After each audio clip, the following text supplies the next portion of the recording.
নমস্কাৰ বহাগী ধাৰাবাহিকৰ আজি নিশা আহিবলগীয়া 226 নম্বৰ এপিসোডৰ প্ৰমো ইতিমধ্যে মুকলি হৈছে। যোৱা খণ্ডত আপোনালোকে দেখা পাইছিল যে ৰিচায়ে কুণালৰ কথা কিবা ক'বলৈ লৈ লুকুৱাই থৈছিল।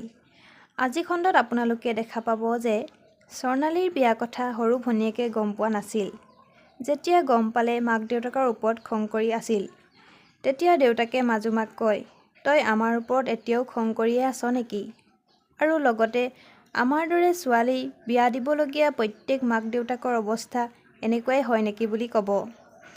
আনহাতে কিশোৰে আনদিনাৰ দৰে মদ খাই ঘৰত সোমাব আৰু ঘৰ সোমাই দেউতাকক ক'ব, তোমাৰ লগত মোৰ কথা আছে। আৰু অন্যহাতে ৰিচা যে প্ৰেগনেণ্ট সেই কথা সম্পূৰ্ণৰূপে মাকে গম পাব আৰু ৰিচাক ক'ব, তই এইবোৰ কি কৰিলি আৰু কিয় কৰিলি বুলি কৈ ৰিচাক চৰ মাৰিব। আনফালে পৰিয়ে সুশীলক ঘৰ এৰি যাম বুলি ক'ব আৰু মাকক ভয়ত ৰাখিব নোৱাৰোঁ বুলি কোৱা আজি খণ্ডত দেখা পাব।